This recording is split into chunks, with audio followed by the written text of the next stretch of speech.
Bienvenue dans Extramuros, le podcast qui met en lumière les plus belles réussites d'entreprise en région. Aujourd'hui, direction Bordeaux, où j'ai le plaisir d'interviewer Anne-Laure Kaufmann, qui fait du recrutement chez Miracle. Miracle, c'est une licorne française, le leader mondial des marketplaces. On va vous expliquer ce que c'est. Je suis Guillaume Pellegrin, le président fondateur de Newton Offices. De Marseille à Lille, en passant par Bordeaux ou Lyon, j'interroge des dirigeants pour comprendre avec vous les raisons de leur succès extramuros. Dans cet épisode, Anne-Laure va nous expliquer pourquoi et comment Miracle a implanté de nouvelles équipes à Bordeaux. Étant elle-même originaire de Bordeaux, Anne-Laure va nous donner ses impressions sur l'évolution de la ville, puis nous délivrer quelques conseils pour bien recruter. C'est parti.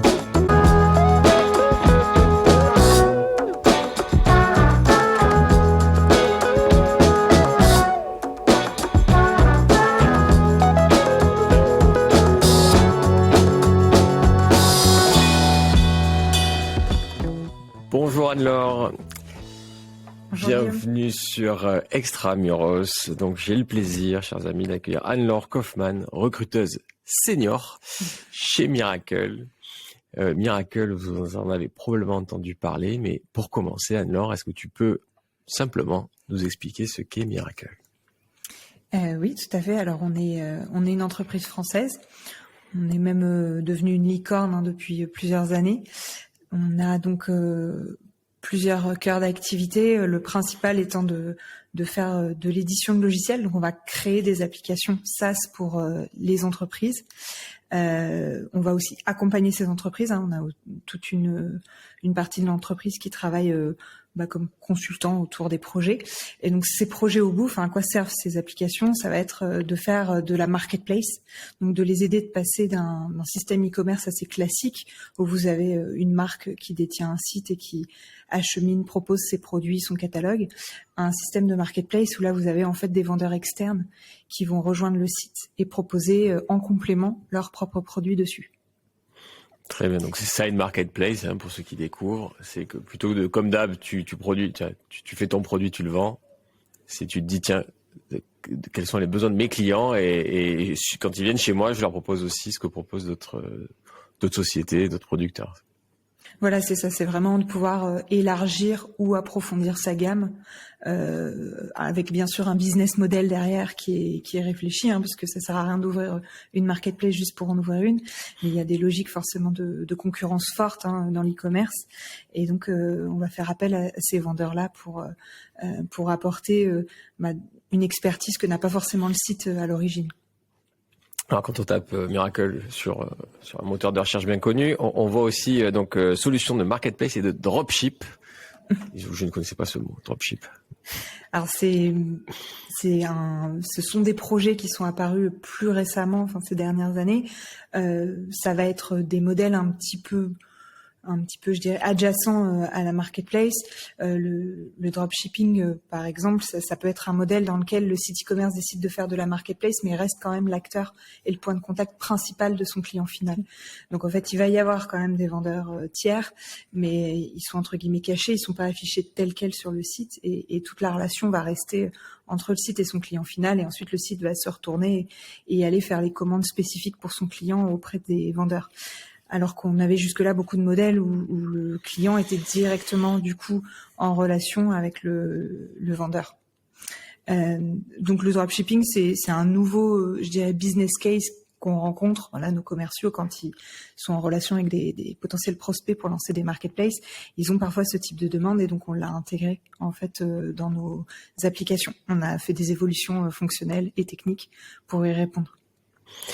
Est-ce que c'est une révolution de tendre vers ça ? Est-ce que tu penses que tout le monde va tendre vers ça ou est-ce qu'il y a des entreprises ou des business qui se prêtent plus que d'autres à l'usage d'une marketplace ? Parce que je trouve que c'est très nouveau quand même de pas juste vendre tes produits à toi et de vendre les produits parfois même de concurrents peut-être.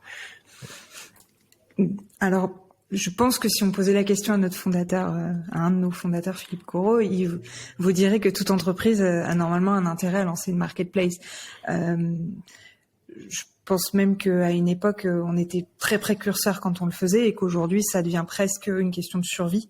On a vu d'ailleurs des choses au moment du Covid avec des chaînes d'approvisionnement qui étaient complètement cassées, des ruptures de stock. Et c'est vrai que les entreprises qui avaient un modèle de marketplace avaient un modèle qui pouvait être plus robuste pour justement résister à ce type d'aléas.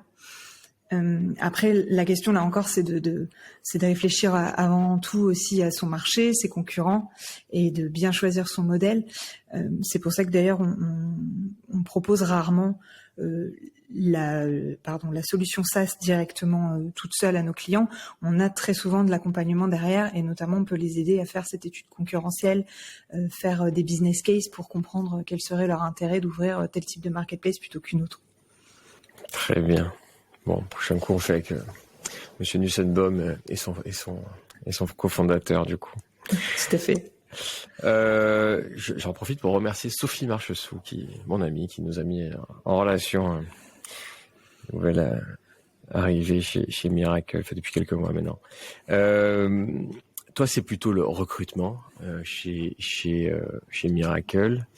Et tu es une Bordelaise retournée à Bordeaux pour faire ces missions de recrutement chez Miracle. Donc j'ai plein de questions avec tout ça.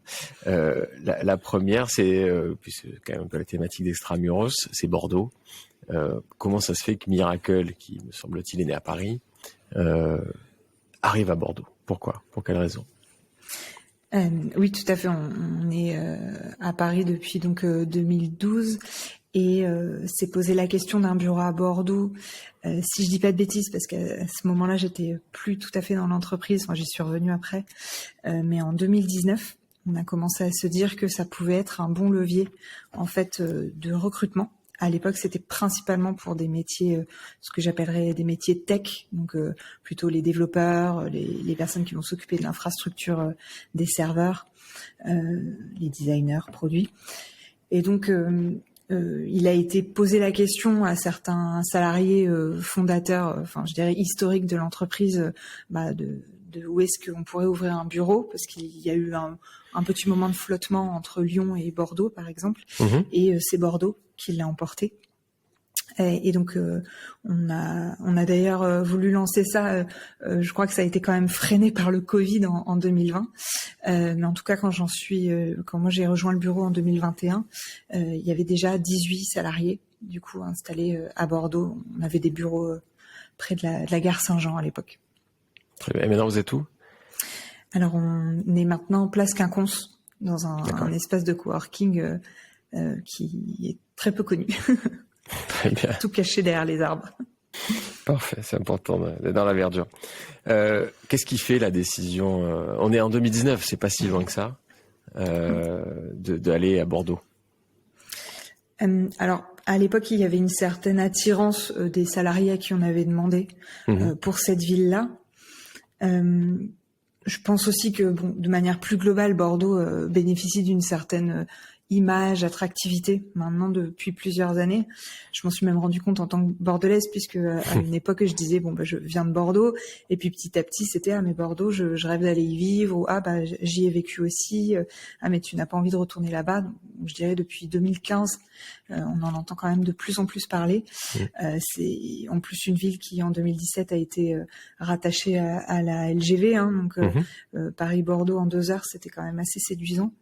Et puis une ville qui est quand même assez vite considérée comme plutôt jolie, plutôt où il fait bon vivre, avec un climat normalement plutôt tempéré.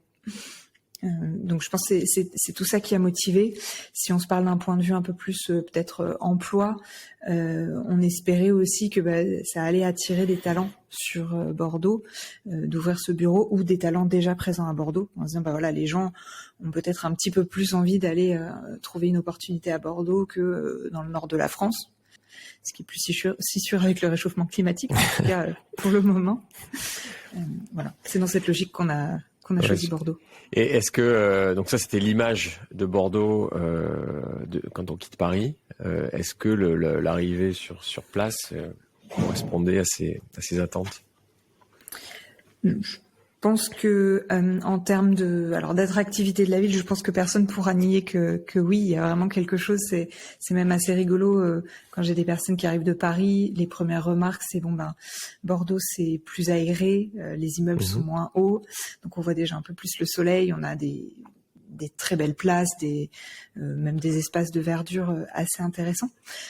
En termes de bassin d'emploi, je pense qu'on espérait peut-être un essor fulgurant qui a peut-être moins eu lieu. Aujourd'hui, le bureau, on pourra peut-être s'en reparler, mais c'est beaucoup de personnes qui vivaient déjà sur la région de Bordeaux, mais qui avaient déjà en fait effectué cette mobilité. Qui n'étaient pas forcément bordelais à l'origine. Et on a aussi pas mal accompagné des collaborateurs qui avaient très envie de partir de Paris pour venir à Bordeaux, ou de personnes extérieures qui ont fait un moment à Paris puis sont venues ensuite à Bordeaux nous rejoindre. Donc c'est un bassin d'emploi que finalement j'ai trouvé moins dynamique que ce que je pensais quand je suis revenue en 2021. Je pense qu'avant, il y avait beaucoup de gens qui, en fait, venaient s'installer à Bordeaux avec l'impression que ça allait être un énorme bassin d'emploi et qui arrivaient avec justement un peu cette désillusion. Après, je pense que le rêve est en train quand même de rattraper un peu la réalité parce que il va y avoir de plus en plus, je pense, de postes en télétravail. Il va y avoir de plus en plus d'opportunités d'entreprises qui vont se délocaliser. Je pense qu'avec le Covid, quand même, ça a donné peut-être l'essor qui manquait. Donc avant, on bénéficiait d'une belle réputation, mais il n'y avait pas forcément tout qui suivait derrière. Et aujourd'hui, je pense qu'il y a quand même il y a plus de start-up, il y a l'environnement autour de la French Tech. Enfin, il y a des choses qui ont redynamisé un peu ce secteur, en tout cas sur les entreprises tech. Est-ce que finalement le bassin d'emploi est peu profond ou est-ce que Bordeaux est victime de son succès? Bordeaux a déjà attiré beaucoup de licornes ou de belles entreprises de la tech et qui fait que les problèmes de recrutement qu'on connaît à Paris, où finalement il y a une guerre des talents, on retrouve la même à Bordeaux. De mon point de vue, de ce que je vois notamment en discutant avec les salariés ici, je dirais que le bassin d'emploi était peu profond. On va avoir d'ailleurs des personnes qui se sont connues, qui sont toutes au moins une fois passées par la même entreprise, soit client final, soit peut-être société de service, parce que la concurrence est rude, mais avec très peu d'entreprises, en tout cas sur notre secteur vraiment tech et e-commerce. Ouais. On va trouver d'autres entreprises, mais peut-être un petit peu plus vieillissantes. Bordeaux, ça a été aussi le secteur de l'aérospatial, aéronautique, du commerce de gros aussi, du vin. Mais là, on se parle vraiment de la partie tech. Et ça, je pense, c'est plus récent. Mais on commence à y arriver. Voilà, on a plusieurs entreprises comme Miracle, comme ensuite il y a eu Mano Mano, enfin là qui ont peut-être mis des orteils ici et très bon épisode Extramuros aussi. Voilà, et qui maintenant mettent les deux pieds. Voilà. Ouais.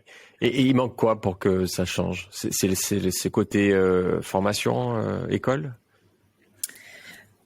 Pas forcément formation école. Je pense qu'aujourd'hui, l'enjeu, ce serait vraiment d'attirer des Bordelais, peut-être, ou en tout cas des personnes de la région bordelaise pure souche. Quand je les ai en entretien ou voilà en première qualification téléphonique, on sent qu'on n'a pas tout à fait la même philosophie de vie que ceux qui sont arrivés de Paris ou d'une autre grande ville. On va très vite se parler, par exemple, peut-être accessibilité. C'est vrai que la place Quinconce, quand on a vécu à Paris, on se dit c'est super, c'est grand, c'est vert, mais peut-être que le tram c'est pas le meilleur moyen quand on travaille, je sais pas, à Saint-Jean-d'Illac, en Barès. Donc il y a cette notion quand même de se rapprocher du centre-ville rapidement. Est-ce qu'il y a des places de parking? Est-ce que les horaires sont compatibles aussi, puisqu'on a quand même gardé des horaires plutôt parisiens. On peut arriver jusqu'à assez tard le matin, en tout cas plus tard que quand on voit la rocade bordelaise à 8h, 8h30, et où on va partir aussi un peu plus tard. 22h la moyenne, c'est ça? Voilà, une petite nocturne. Mais en tout cas, ça va demander peut-être des ajustements qu'on n'a pas forcément fait. Donc on arrive à se développer. Hein. Je disais 18 personnes quand je suis arrivée en mai 2021. Là, on est plutôt 40, 45. Donc ça a quand même grandi, on va pas se mentir. Mais peut-être pas tout à fait sur les segments qu'on avait espéré initialement. Quoi. Compris. Du coup, sur toi tu recrutes. je sais pas si c'est toi qui t'en occupes directement à Bordeaux ou plus globalement sur la France. Est-ce que j'aimerais en profiter pour que tu nous donnes quelques conseils de recrutement. Je sais pas si tu as des... Faut peut-être pas faire le cliché, donne-moi les 3 meilleures idées pour recruter, mais en tout cas, ça serait intéressant. En tout cas, moi, ça m'intéresse, moi qui recrute souvent, d'avoir quelques conseils de ta part. Alors ça dépend, tu recrutes quel type de métier? Ah, de tout, de tout. Nous, avec Newton Offices, ça peut être des équipes qui gèrent les immeubles un peu comme on gère un hôtel, jusqu'à un responsable grand compte en ce moment qu'on est en train de recruter, ou responsable financier, etc. On a vraiment tout le panel. D'accord. Alors, Moins tech que moins vous, en tech, tout cas. oui, Ouais, c'est ça. ça c'est sûr. Il faut peut-être des gens quand même pour le site Ouais. ou certaines parties un peu plus info. Alors si on reste sur des choses un peu généralistes, parce que là tu as évoqué différents types de postes, je pense que chaque poste peut avoir son process et sa particularité, mais c'est déjà d'avoir son process de recrutement bien clair, quoi. Je cherche un commercial grand compte, quelles sont ses compétences clés, comment je vais arriver à les évaluer. Est-ce que aussi Newton Office a peut-être des valeurs auxquelles elle croit et donc un certain état d'esprit qu'elle va chercher chez ses collaborateurs, et là encore comment les évaluer. Et c'est vraiment après ce rapport entre l'expertise technique et l'expertise un peu plus de personnalité qui va être important. Chez Miracle, on a vraiment ça dans nos process de recrutement, de se dire je vais trouver dans mon process les experts qui pourront me garantir que mon candidat il sait faire son métier grâce à peut-être un cas pratique ou peut-être des questions un peu plus empirique sur son métier, ou ça peut être une petite étude à rendre à la maison. Ça c'est à soi-même de définir comment ça va être fait. Et à côté, on va avoir 4 valeurs d'entreprise qui sont très très fortes chez Miracle. On les a en anglais, mais qui tournent autour du travail d'équipe, de la gestion de projet, de la satisfaction client et de la capacité à sortir de sa zone de confort. Et ça, c'est des questions qu'on va poser vraiment aux candidats à travers des entretiens sur expertise, de l'expérience passée en fait sur je cherche si vous savez travailler en équipe. Je vais vous demander peut-être une fois où vous avez justement fait un beau succès d'équipe et comment vous arrivez à m'en parler. Et je vais me faire une idée sur cette compétence-là chez le candidat. Est-ce qu'il sait travailler en équipe? Est-ce que je me le projette dans mon équipe? Est-ce que j'ai aimé la réponse et ses mécanismes de décision? Donc tu demandes à chaque fois pour prouver que ça match et que ça correspond à la valeur que tu cherches à vérifier. Un cas concret. Tu dis pas est-ce que tu as l'esprit d'équipe. Ouais. Exactement, voilà. Parce que c'est un peu le problème des 3 qualités, 3 défauts. Si je demande 3 qualités, je trouve que c'est pas la même chose qu'un gars qui me dit moi je suis extrêmement proactif dans mon travail, et quelqu'un qui est capable de me le prouver à travers un exemple où il a été proactif et comment il l'a été. En fait, c'est beaucoup plus concret et percutant. Voilà. Mais le process de recrutement, ce qui compte surtout, c'est vraiment de poser les questions de qu'est-ce que je cherche, comment je compte l'évaluer, et d'avoir un process assez uniforme, en fait, de se dire à chaque candidat, je vais appliquer les mêmes étapes et plus ou moins le même type de questions, parce que sinon je vais avoir un mal fou à les comparer et à me demander qui est le bon dans le lot, quoi. C'est quoi les étapes chez vous, chez Miracle, pour être pris chez Miracle? Alors, si je prends les équipes techniques, elles vont avoir un premier appel avec un recruteur ou une recruteuse. Donc là, c'est une trentaine de minutes déjà pour voir si le candidat a tous les critères de base qui pourraient correspondre à une annonce, par exemple en termes de disponibilité, salaire, une langue particulière, mais aussi déjà se faire une idée de la structure, de sa communication et de sa capacité à synthétiser. Et pas de visio, hein. C'est un appel. Là, c'est un premier appel. Et c'est fait en interne chez vous? Exactement. Une personne de l'équipe recrutement. Sur cette partie-là, donc on va avoir vraiment un droit de veto, de se dire là, si ça le fait pas déjà à cette étape-là, c'est peut-être que c'est pas la bonne personne. Si à l'inverse on se dit que c'est la bonne personne, on va avancer sur une étape, donc première étape technique, en tout cas sur les postes tech, il va déjà y avoir une première discussion Zoom assez poussée avec un développeur dans une équipe sur des questions, des concepts techniques liés à nos langages de code, à nos frameworks. Et si ça c'est positif, là on passe vraiment à à des étapes qu'on appellerait des entretiens, hein, comme on faisait avant, où vous recevez dans le hall de l'entreprise, on vous faisait monter à l'ascenseur dans la salle de réunion. Bon, ça n'existe plus, mais on continue sur Zoom pour plus de flexibilité. Mais là, il va y avoir donc ces fameux entretiens sur compétences, donc avec les valeurs de l'entreprise, et un dernier entretien métier, généralement effectué par le manager. Voilà. D'accord. Globalement, ces étapes peuvent un tout petit peu varier, notamment la première sélection technique, ça peut ne pas exister sur tous les postes, mais dans le pire des cas, c'est le manager qui l'évaluera ensuite en entretien, et il y aura donc ces 2 à 3 entretiens de valeur derrière. Et en amont de tout ça, vous diffusez où vos job descriptions? Alors, on va avoir des choses très génériques, par exemple comme LinkedIn ou Indeed. Après, en fonction des postes, on peut aussi avoir des job boards un peu plus spécifiques qui vont être liés, je sais pas, à des postes commerciaux, des postes marketing. Sur les équipes tech, nous, on va plutôt avoir tendance après à inverser, c'est-à-dire on va poster sur les job boards les plus connus comme LinkedIn ou Indeed, et puis surtout derrière aller chasser, en fait, faire de l'approche directe. Proactif, ouais.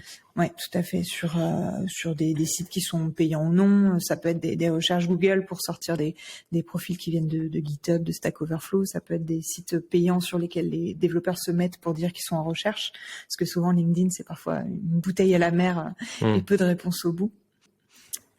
Voilà, on va s'adapter selon les profils. Qu'est-ce qui t'a amené toi au recrutement, si on vient sur une partie plus perso, pro, mais pro, hein, ouais. Je pense que j'aime beaucoup cet exercice d'avoir 45 minutes avec une personne en face de moi et d'essayer de me faire vraiment une opinion objective de ses compétences. Je pense aussi que la méthode qu'on applique chez Miracle me parle pas mal parce qu'elle reste très concrète, très uniforme pour chaque candidat, donc très objective. Après, je pense qu'il y a un côté humain dedans. L'humain, je trouve que c'est important, surtout quand le recrutement, c'est quand même rattaché aux ressources humaines, donc il y a de l'humain partout, mais ça reste de l'humain encadré, quoi. On n'est pas là pour faire du social, on est là pour se parler d'un poste, pour essayer aussi avec une certaine bienveillance d'amener le candidat à nous démontrer ses compétences, parce que quand on recrute en plus des personnes dans le monde tech, on n'est pas toujours face à des personnes qui sont ultra à l'aise à l'oral, mais ça n'empêche pas d'arriver à faire un entretien de qualité. Et donc oui, c'est vraiment cet échange, ces 45 minutes là où tout est un peu en suspens, et après où je vais aller débriefer une fois qu'il aura vu tout le monde pour me dire mais est-ce que toi aussi t'as perçu la même chose sur ce candidat? Je trouve ça assez intéressant. Tu arrives à ne pas faire la même quand en week-end tu rencontres des gens où il y a une déformation professionnelle qui fait que tu peux plus t'empêcher maintenant de poser des questions sur le métier des gens et de découvrir en 45 minutes la personnalité des gens. Je pense quand même que quand on commence à me parler du métier, je vais avoir peut-être des questions un peu plus poussées que juste d'écouter poliment. Et alors bon, si évidemment la personne a le malheur de dire qu'elle travaille sur le même langage que Miracle ou que elle connaît telle ou telle partie du métier, c'est vrai que je risque encore plus d'y aller. On me l'a déjà dit. Ça se passe comment une fois qu'on est recruté? C'est quoi il se passe quoi dans les premiers jours, dans les premiers mois? Alors c'est assez bien accompagné, je trouve, chez Miracle. On va déjà réfléchir en amont, hein, pendant le préavis déjà même du candidat. On va se demander si on peut le faire venir pour un petit moment informel avec son équipe. Ça peut être un petit apéritif organisé par Miracle, même un team building. Voilà, ça se réfléchit avec le manager. Le manager va également avoir à préparer ce qu'on appellera un plan d'intégration, un lunch plan. J'en fais également pour les nouvelles personnes qui rejoignent l'équipe, où je vais me poser la question des informations essentielles en fait dont ils vont avoir besoin sur leur première semaine. Donc déjà, qu'est-ce que j'attends d'eux de leur première semaine? Par exemple, pour les rassurer, leur dire voilà, je n'attends pas de toi que tu as un poste en main en train de recruter avant peut-être 2 ou 3 semaines, parce qu'au début, tu vas être en atelier pour comprendre Miracle. Donc on a tout un atelier de formation de 4 demi-journées la première semaine qui s'appelle un bootcamp, où la personne va être avec tous les nouveaux entrants du mois chez Miracle et rencontrer des personnes du comité exécutif, pouvoir entendre aussi comment on pitch Miracle. Voilà, c'est assez poussé. Il va y avoir des petits e-learning à faire faire, donc des formations en ligne en anglais sur la sécurité, la RGPD, mais aussi des choses pour leur faire découvrir les produits Miracle. Et puis il va y avoir aussi toute une liste de personnes que la personne va devoir contacter dans le cadre de son travail pour se familiariser avec ces différents interlocuteurs. Donc, typiquement en recrutement, moi je vais intégrer dedans des noms d'engineering manager Java pour que la personne puisse déjà un peu les rencontrer, des personnes de l'infra, des designers, et qui puissent déjà avoir vu des gens et se dire bon bah je sais à qui parler si jamais j'ai besoin de reparler de ces sujets-là. Voilà, donc c'est assez jalonné et généralement les candidats sont plutôt contents, les nouveaux salariés de leur première semaine chez Miracle, parce qu'ils trouvent ça, enfin voilà, ils savent où ils vont. Et dans certains cas, on va même ajouter ce qu'on appelle un buddy, donc une personne un peu référente dans l'entreprise. Dans le cas des recruteurs, moi j'essaie de trouver quelqu'un d'ailleurs côté plutôt tech pour que ça les pousse à avoir déjà un pied dans les équipes à côté. Et puis je vais dire bah voilà, tel développeur va être chargé de faire un café avec toi une fois par semaine sur tes premières semaines, de t'inviter à un déj avec son équipe pour que tu puisses te familiariser avec lui et que t'aies pas peur de venir passer une tête dans l'open space peut-être et d'aller discuter avec eux. Très bien. C'est quoi le plan de marche pour toi ou pour Miracle en tout cas en plan de recrutement? Vous avez une feuille de route précise? Alors, on a toujours une feuille de route très précise. Là, cette année, on avait un très très gros plan de recrutement. On voulait vraiment faire continuer, je dirais, dans la lignée depuis ces dernières années, d'augmenter les effectifs. On est 850 cette année. Quand je suis revenue en 2021, je pense qu'on était autour de 400. Donc, d'accord. Voilà, c'est pas mal en termes d'objectifs. Là, on va peut-être y aller un petit peu plus en vitesse, je dirais, de croisière. Le but, c'est plus de faire, peut-être, c'est pas forcément de doubler chaque année, mais rien que sur la partie recrutement tech, il peut y avoir quasiment une centaine de postes ouverts à l'année, quoi.